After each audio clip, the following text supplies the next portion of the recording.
Welcome to this Super Bowl 48 edition for Draft Utopia. My name is Chris Ransom, and regardless of what I think today, it's up to the players to play the game and deliver on the biggest stage, the big stage in New York, where it's cold outside, where Bruno Mars is going to play forgettable music at halftime, when I'll probably be interviewing some Rhodes Hall residents with their thoughts on the Super Bowl, or putting the Draft Utopia logo up during halftime.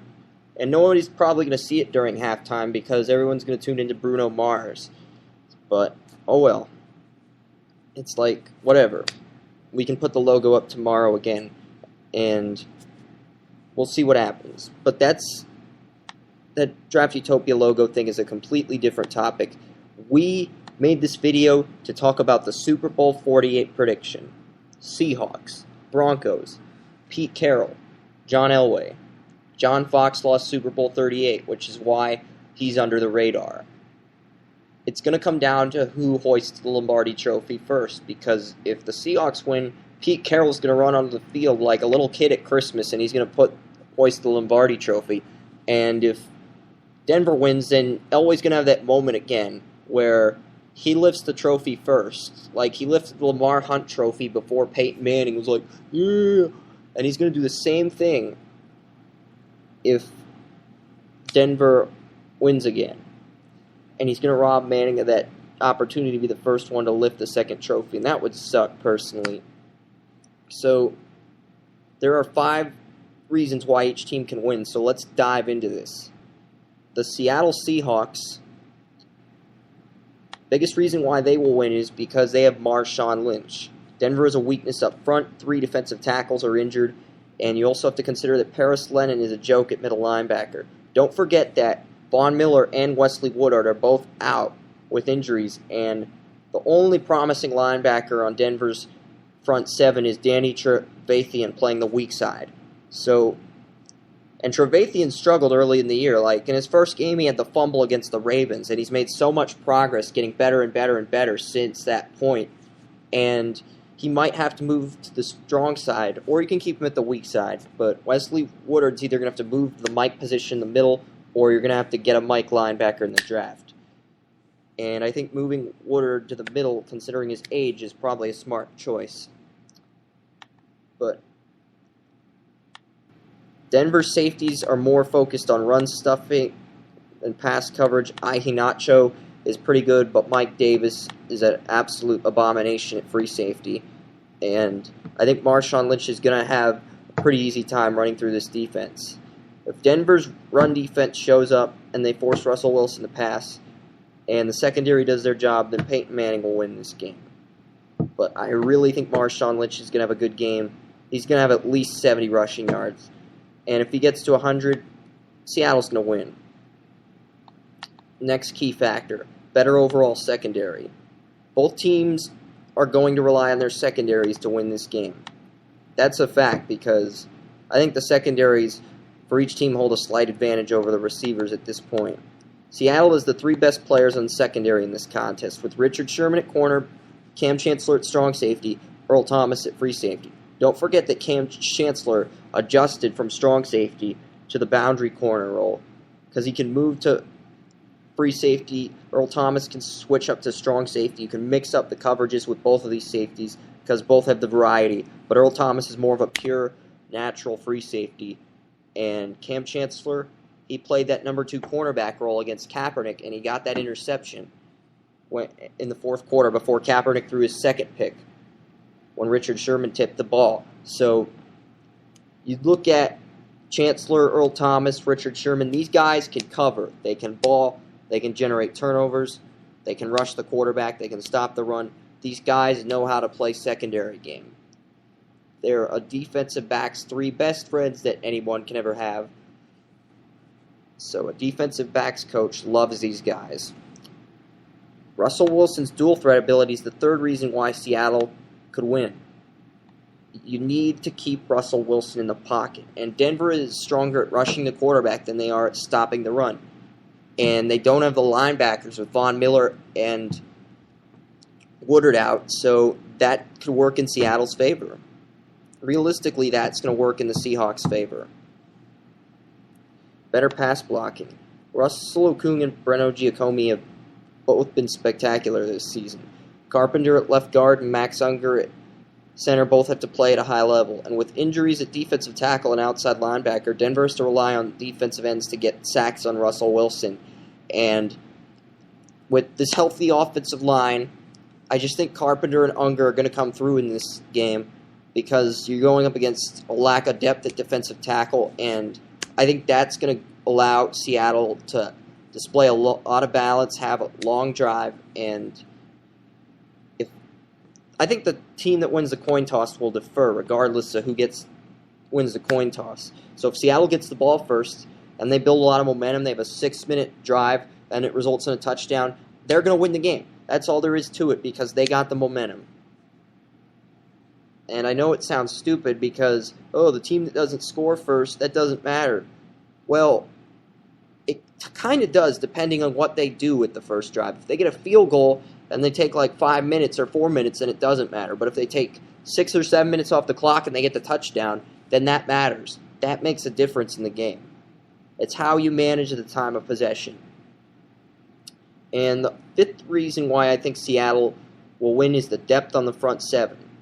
Chris Clemens and Cliff Averill are both capable of playing right end. Neither one's a 10-sack kind of guy, but Seattle has both of those guys taking turns on rushes, and they have that depth. And then you have Red Bryant and Martellus Bennett playing left end. Both these guys taking turns rotating in the lineup. Right outside linebacker depth on the weak side with Malcolm Smith and K.J. Wright. K.J. Wright's close in on 100 tackles, but Malcolm Smith's a rookie with a lot of potential. You have depth on left outside linebacker with Bruce Irvin, your first-round draft pick from 2012, and O'Brien Schofield playing left outside linebacker in the 4-3, which is O'Brien Schofield's specialty. He was a 4-3 linebacker at Wisconsin. He had to play the 3-4 when the Arizona Cardinals drafted him, and now he's a backup behind Bruce Irvin for depth. And I think that's a perfect role for him in Seattle. And you've got depth at defensive tackle everywhere. And that depth is going to matter in this contest because you might not have depth at middle linebacker, but you don't need depth at middle linebacker since Bobby Wagner is the backbone of the front seven for Seattle. He registered 120 total tackles, 5 sacks, and 2 interceptions. I know I heard some debate on how Luke Kuechly didn't deserve Defensive Player of the Year, and somebody was making the case for Navarro Bowman in terms of tackling percentage, but that seems biased. Nothing against 49ers fans, but the Niners also have Patrick Willis, and they've got Alden Smith and Ahmad Brooks. They've got that linebacking core, and it just seems like such a biased statement. But I can't really comment on that. I think that Bobby Wagner is the one guy that can say he deserves defensive MVP, Defensive Player of the Year honors over Luke Kuechly. And if the Seahawks win the Super Bowl, he'll have the more rewarding honor. Winning a Super Bowl beats winning Defensive Player of the Year any day of the week because it's something you remember for the rest of your career. Even if your career is brief, the fact that you were part of a Super Bowl winning team is something you'll cherish for the rest of your life. So those are the reasons why Seattle can win. Marshawn Lynch, better overall secondary, Russell Wilson's dual threat ability, better pass protection by the offensive tackles, and depth on the front seven. So those are the 5 reasons why Seattle can win. So let's break down the 5 reasons why Denver will win. Peyton Manning. Peyton Manning broke every regular season NFL passing record in 2013. The 55 passing touchdowns, the 5,500 passing yards, blah, blah, blah. There's so many statistics, it's literally unreal. And he had the receivers this year with Welker, Demaryius Thomas, and we'll get to that because that's my 5th talking point. But Peyton Manning's the best player on the field Sunday night, and that's reason enough to say the Broncos will win Super Bowl 48 because it's not just the throwing power and the accuracy, the awareness, the ability to make progressions. It's like Manning has everything you want in a pocket quarterback, even though he struggles outside the pocket. Like, his release is so quick, he can get the ball off he can get rid of the football so quickly that Seattle is forced to bring the pass rush. And you got to rattle Manning and get in his head. And even if you bring the pass rush, Manning's going to have enough time in the pocket to pick you apart. He has excellent route runners at wide receiver, and it just seems like Denver's year. But we'll see. Peyton Manning is the best player on the field in this contest. Second reason why Denver will win. Better pass rush. Defensive ends, Sean Phillips and Malik Jackson have 16 sacks combined. And the same amount of Seattle's entire defensive line starters and backups registered 16 sacks. So Phillips and Jackson had 16 sacks at defensive end for Denver. The entire defensive line for the Seattle Seahawks, starters and backups at defensive end and defensive tackle, registered 16 sacks during the regular season. The same total as Phillips and Malik Jackson. So Denver's got the better pass rush because they have the more consistent defensive ends. In terms of sacks, these teams are pretty even. Seattle's got more depth in terms of rushing the quarterback, but Denver has more consistency with starters that get pressure on the quarterback. And Russell Okung is the best offensive tackle in this game since Ryan Clady's out.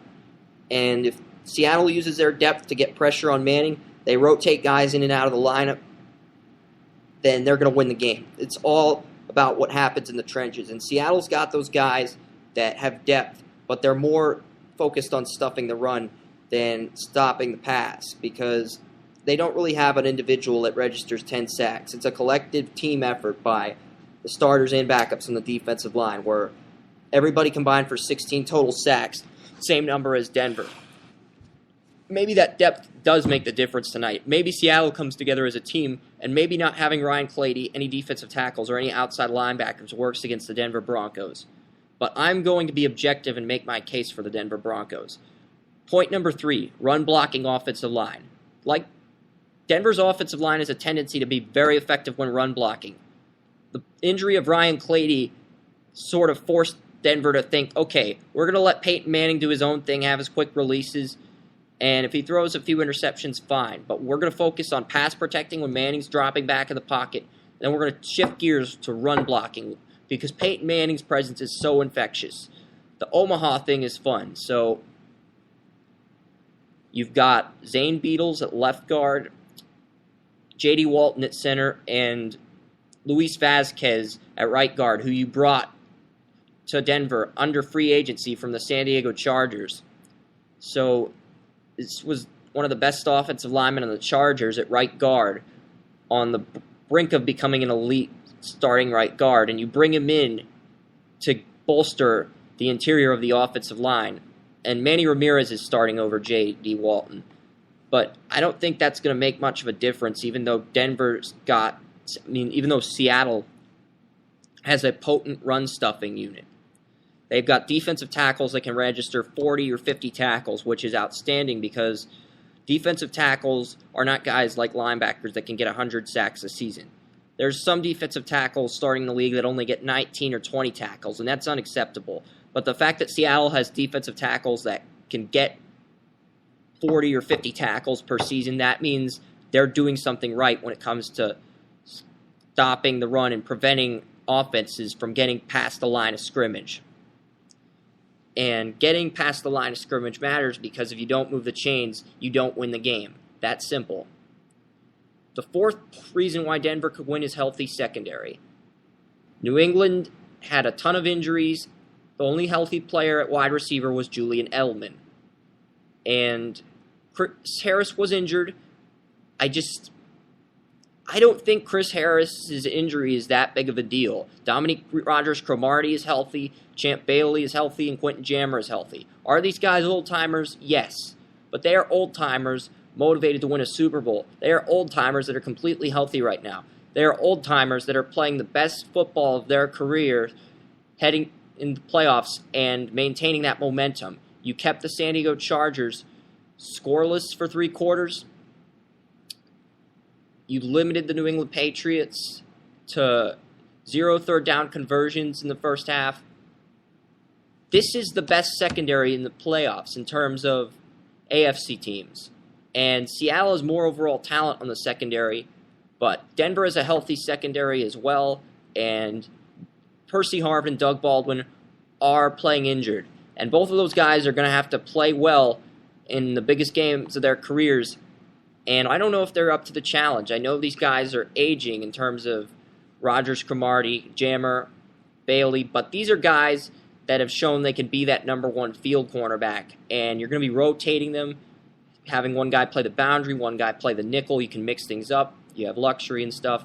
So I think the healthy secondary for Denver is going to matter. And my final point would be Manning's playmakers. Peyton Manning has more playmakers than Russell Wilson. Thomas, Decker, Welker, Julius Thomas, Jacob Tamme. All five of those guys are healthy, and that's going to make the difference. Denver will win, even though I'm rooting for Seattle, because I just want to see the underdog win. I am going to go Denver 27-24 on a game-winning field goal by Matt Prater.